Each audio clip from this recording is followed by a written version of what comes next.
Welcome back, everyone, to the Questing Bard. I'm Angela Tano, and those of you who are new, welcome. I have a few updates before we begin with our topic today of manuscripts. So, first of all, I moved. My husband and I moved to a new home. So therefore, I have not been able to find my webcam. So sorry if the video is bad again this week. Promise it'll get better next week. Another news is I got a response from Little Simmons, as you guys probably saw on Facebook. Yeah, it was a rejection. Yeah, I actually I didn't feel as bad as I expected. But I guess we'll definitely go more into that next week and discuss more about rejections and the types of rejections that people get. So anyways, we're going to move on and talk about manuscripts. What are manuscripts? So manuscript is obviously the story that you guys write, or I write, or anyone. It's technically what you are going to be sending. Obviously, before first the choir letter and then the synopsis and maybe the first part of the manuscript, but the whole manuscript has to be ready, and that's pretty much your overall story. And it can be a story, it can be even a screenplay. So if you think about it, a lot of actors actually use a screenplay, a script, right? The manuscript of a play, of a movie, or even a show. Those obviously work a little differently, but more or less it is a manuscript, is a script, is the story. And it's pretty much like the draft. Not your first draft, it's like the final-ish draft. So that's what the manuscript is. And how important is this? Obviously, it's very important, right? This is your baby. This is your creation in its most tender form. So that's what it is. I know you.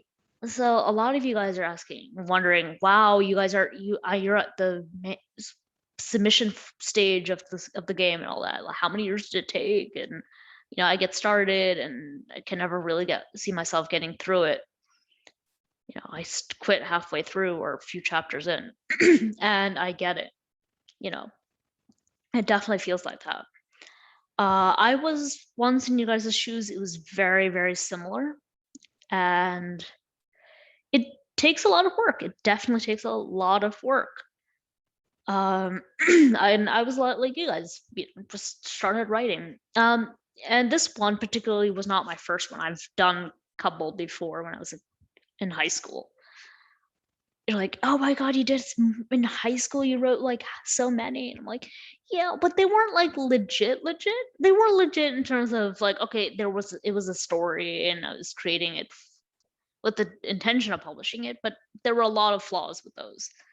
A lot of flaws. If I look back, I'm gonna be cringing, like, oh my god, I cannot believe I wrote that. And they really struggled in terms of good plot and really good character development and stuff, which I've gotten better at doing now. So that is what I'm able to do.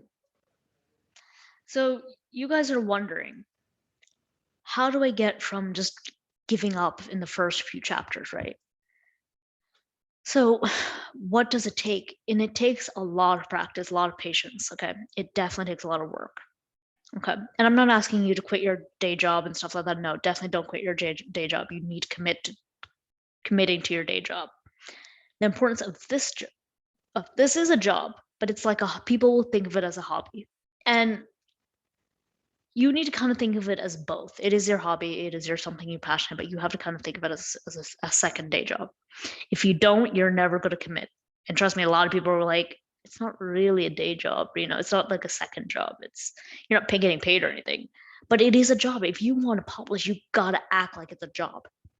You have to put in the work and you put in the effort. Set time every single day to getting it done. Maybe like few pages or some thousand words or something in every single day, or write for 30 minutes or half an hour or an hour. Sorry, my throat is a little hoarse and dry today. So you really just have to commit to it. That is something you really have to do. And there's a lot of exercises you can do. There's a lot of other things you can do. And sometimes there is a thing called writer's block. And sometimes you'll end up taking weeks away. And sometimes you have to. And definitely step away from your work if you need to. And, definitely go on vacation with your family, do all that stuff. Don't leave them in the dark like Tolkien had done with his family. And a lot of countless other authors and writers have done. And manuscript writing is a very time-consuming job. It is a field that does take up a lot of time. Tolkien took up 12 years to write Lord of the Rings. George R.R. Martin, who wrote Great Game of Thrones, obviously, he still hasn't finished his entire series yet because he's just feeling lazy to finishing it. And I get it because it's so complex for him. It's like all these things he has to think about and all these elements, and I get it. So he needs breaks. No, I think he's taking a little bit too many breaks and he's not really committing to a timeline for himself, really, to a deadline. And I get it. It's hard to keep a deadline, but you have to make a deadline. That is another thing. Have a deadline for yourself. Create a deadline so you can get this done. So like, hey, I want to get this done by Christmas, or hey, so I can maybe read a couple chapters to my family or something. Yeah, for me, it doesn't work because none of my family is really interested in hearing me read from the Christmas time and the Christmas tree and the fire and all that. Nobody's really interested. Yeah, I want that, but it doesn't happen. So yeah, that's pretty much what I do is you keep a deadline, you do some exercises, some drills, write every day. And in the beginning, don't worry too much if it's perfect or not. Just get through it. And once you even get the first draft, you have to again go back and you have to keep editing, you have to draft it.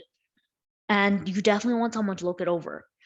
I would not be trusting parents and family because they're always going to be like, oh, it's so good and it's amazing. And they won't actually give you constructive criticism, which you're in desperate need of because you need somebody to give you constructive, meaning they're going to nitpick it. And in a good way, in a good way where it's going to help you get better, hence the constructive part of constructive criticism. So that is going to help you build your manuscript. Okay. So that's pretty much what it is all about. All right. Okay. So I really hope you guys enjoyed it. I'm sorry I kept this mid short. Moving was pretty tiring. I just went grocery shopping and had to get stuff. And my legs are killing me, and I'm just having a headache. Want to get to the shower. So that's all for now. Hope you guys enjoyed. Like, share, and subscribe, and hit that notification bell to see more future videos like this. I promise I'm going to get the webcam back by next episode. All right, and see you.